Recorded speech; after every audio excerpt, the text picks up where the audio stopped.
Hello viewers, welcome to our channel. నేను మీ చరణ్ పరిమి. కోల్కతా అత్యాచార కేసులో ప్రస్తుతానికి కోర్టులో వాదనలు జరుగుతున్నాయి. ఇందులో రోజుకు ఒక ట్విస్ట్ బయటకు వస్తుంది. ఈ రోజు అయితే మరొక భయంకరమైన ట్విస్టులు అయితే వచ్చాయి. ఈ కేసుకు సంబంధించిన జరుగుతున్న అనేక వివాదాల్లో దాదాపు 23 మంది చనిపోయినట్టుగా లెక్క తేలింది. సో ఈ 23 మంది ఎవరు అనేది ఒక చర్చ అయితే, మరోవైపు సిబిఐకి సుప్రీంకోర్టు గడ్డి పెట్టింది, చివాట్లు పెట్టింది గట్టిగా. అలాగే ప్రభుత్వానికి కూడా, బెంగాల్ ప్రభుత్వానికి కూడా చివాట్లు పెట్టింది. ఇందులో కేంద్ర ప్రభుత్వం, బెంగాల్ ప్రభుత్వం మాకు సహకరించట్లేదు అని చెప్పేసి కొత్తగా కొన్ని ఆరోపణలు కూడా చేస్తుంది. అసలు వీళ్ళ ముగ్గురి మధ్య ఏం జరుగుతుంది? సుప్రీంకోర్టు ఇంత ఘాటుగా రియాక్ట్ అవ్వడానికి కారణం ఏంటి? అసలు ఈ చావులు దేనివల్ల జరిగాయి ఏంటి అనేది ఒకసారి గమనించి చూస్తే అనేక విషయాలు ఉన్నాయి. ఇప్పుడు ప్రస్తుతానికైతే సుప్రీంకోర్టులో ఈ వాదనలు జరుగుతున్నాయి కదా. ఈ వాదనలో భాగంగా సిబిఐ దీనికి సంబంధించి అనేక రిపోర్ట్లను సమర్పిస్తూ వస్తుంది. సో అవన్నీ చూసిన తర్వాత సుప్రీంకోర్టుకు కూడా పెద్ద జలక్కే పడిందనమాట. ఎందుకంటే ఇన్ని రకాల రహస్యాలు ఉన్నాయి దీంట్లో అని చెప్పి. సో ఇది గుర్తించిన తర్వాత ఇప్పుడు ఏం చేశారంటే, సిబిఐని కూడా సుప్రీంకోర్టు పూర్తి స్థాయిలో నమ్మే పరిస్థితి లేకుండా పోయింది. వీళ్ళు మాట్లాడిన దాన్ని బట్టి చూస్తే అలా అనిపిస్తుంది. మీరు కొత్తగా పూర్తి స్థాయి రిపోర్ట్ని అయితే మీరు సబ్మిట్ చేయండి, న్యూ స్టేటస్ రిపోర్ట్ని సబ్మిట్ చేయండి అని చెప్పేసి ఇక్కడ ధర్మాసనం అనిందనమాట సిబిఐని. ఎందుకంటే ఆగస్టు 9న సంఘటన జరిగింది. ఇప్పటిదాకా అనేక పరిణామాలు దీంట్లో జరుగుతూ వచ్చాయి. అలాగే పోలీసులు ముందుగా ఈ కేసును డీల్ చేశారు, ఆ తర్వాత సిబిఐ దీన్ని డీల్ చేసింది. సో సిబిఐ డీలింగ్లో అలాగే పోలీసుల డీలింగ్లో కూడా కొన్ని రకాల అనుమానాలు సుప్రీంకోర్టు వ్యక్తం చేసింది. సో ఇందులో కోర్టు ఏమంటుందంటే, అసలు దీనికి సంబంధించిన ఫోరెన్సిక్ రిపోర్ట్స్ కావచ్చు, అలాగే సీసీ ఫుటేజ్లు కావచ్చు, ఇవన్నీ కూడా సిబిఐకి పోలీసులు కరెక్ట్గా సబ్మిట్ చేశారా లేదా అని చెప్పేసి అడిగారు. సో దీంతోపాటు ఆ ఫోరెన్సిక్కి కూడా, సో ఎయిమ్స్కి ఫోరెన్సిక్ రిపోర్ట్ల కోసం, పరీక్షల కోసం ఎయిమ్స్కి పంపించినట్టుగా గవర్నమెంట్ సుప్రీంకోర్టులో సొలిసిటర్ జనరల్ తుషార్ మెహతా గారు అన్నారు. సో అది సిబిఐ అంగీకరించడం ద్వారానే పంపించడం జరిగింది. మొత్తానికి ఆ రిపోర్ట్లు కూడా వచ్చాయి. సో ఇది ఒక వైపు సాగుతూ ఉంటే, మరోవైపు వచ్చేసి ప్రభుత్వాన్ని కూడా గట్టిగా చివాట్లు పెట్టింది.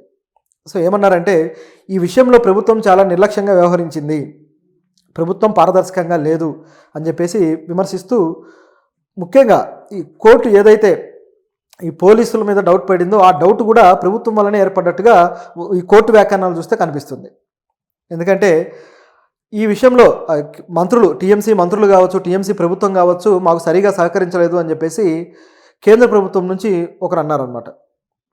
దాంతోపాటు దీనికి సంబంధించి కపిల్ సిబల్ గారు కూడా ప్రభుత్వం తరపున వాదిస్తూ వచ్చారు. ఆయన అయితే ప్రభుత్వానికి దన్నుగా మాట్లాడారు గతంలో.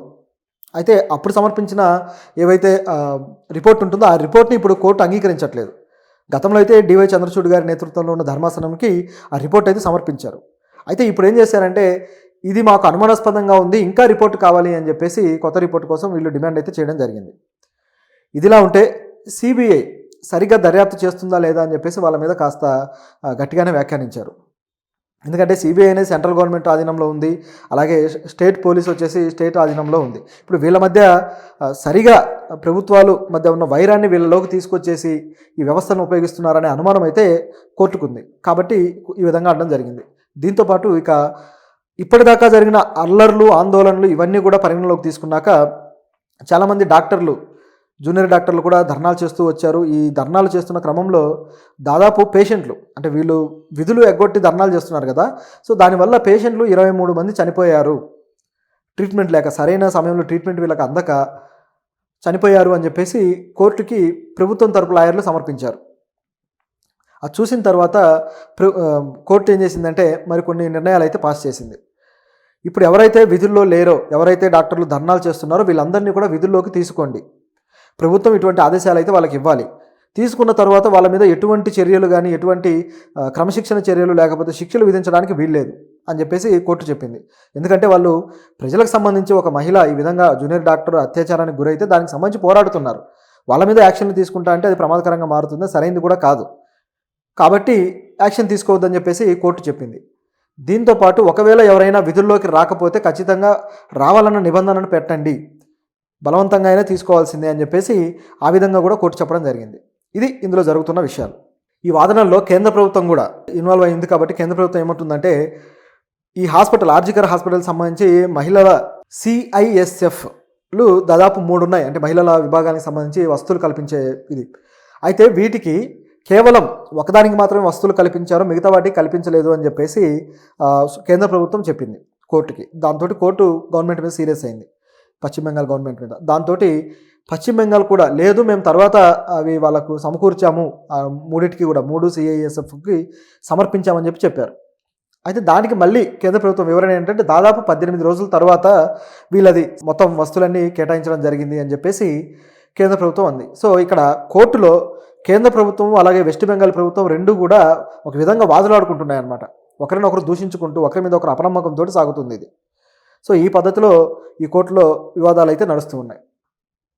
చూస్తూ ఉంటే కేంద్ర ప్రభుత్వంతో మమతా బెనర్జీకి ఉన్న లడాయిని ఉపయోగించుకొని కేంద్ర ప్రభుత్వం ఇప్పుడు దీన్ని ఒక అవకాశంగా చేసుకున్నట్టు కనిపిస్తుంది.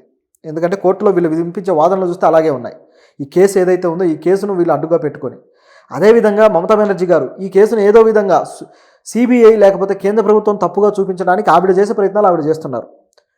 రాష్ట్రంలో అన్ని రకాలుగా వివాదాలు అయిన తర్వాత, అన్ని రకాలుగా ఫెయిల్ అయిన తర్వాత మమతా బెనర్జీ గారు చేస్తున్న పని ఇదనమాట. సో ఇటువంటి విమర్శలు అయితే ఆవిడ గట్టిగా ఎదుర్కొంటున్నారు. దీంతోపాటు ఎవరైతే సొలిసిటర్ జనరల్ ఉన్నారో తుషార్ మిశ్రా గారు, సో ఈయనేమంటున్నారంటే ఆల్రెడీ గతంలో ఒక కపిల్ సిబల్ గారు మొత్తం దర్యాప్తు రిపోర్ట్ మొత్తాన్ని సమర్పించడం జరిగింది జస్టిస్ DY చంద్రచూడ్ గారికి, అదేవిధంగా ఆయన ధర్మాసనంలో ఉన్న ఇద్దరు అడ్వకేట్లు సీనియర్ జస్టిస్లు ఉన్నారు. సో వాళ్ళకి సమర్పించడం జరిగింది అని చెప్పి ఆయన చెప్పడం జరిగింది. సో వాళ్ళిద్దరూ వచ్చేసి JB పర్దీవాలా, జస్టిస్ మనోజ్ మిశ్రా వీళ్ళకి సమర్పించారు.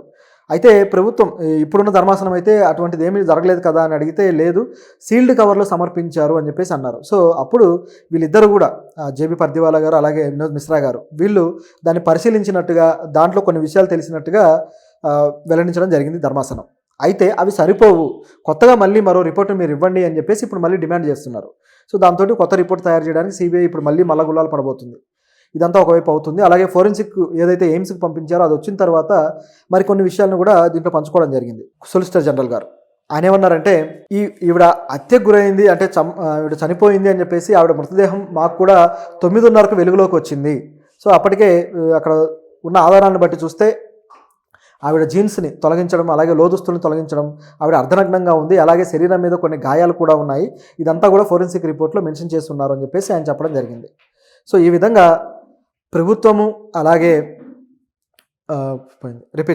ఈ విధంగా కేంద్ర ప్రభుత్వము అలాగే రాష్ట్ర ప్రభుత్వము అదేవిధంగా CBI వీళ్ళ ముగ్గురి మధ్యలో ఎడతెగని వాదన, ఎడతెగని లడాయి అయితే జరుగుతూ ఉంది. ఈ కేసు అనేది వీళ్ళ ముగ్గురి పరువును బజార్కిచ్చేలాగా ఉంది. ఎందుకంటే ప్రభుత్వాలు ప్రజల విషయంలో చిత్తశుద్ధిగా పనిచేయట్లేదు, చాలా కేర్లెస్గా ఉన్నారు అనే దానికి ఇది ఒక ఎగ్జాంపుల్.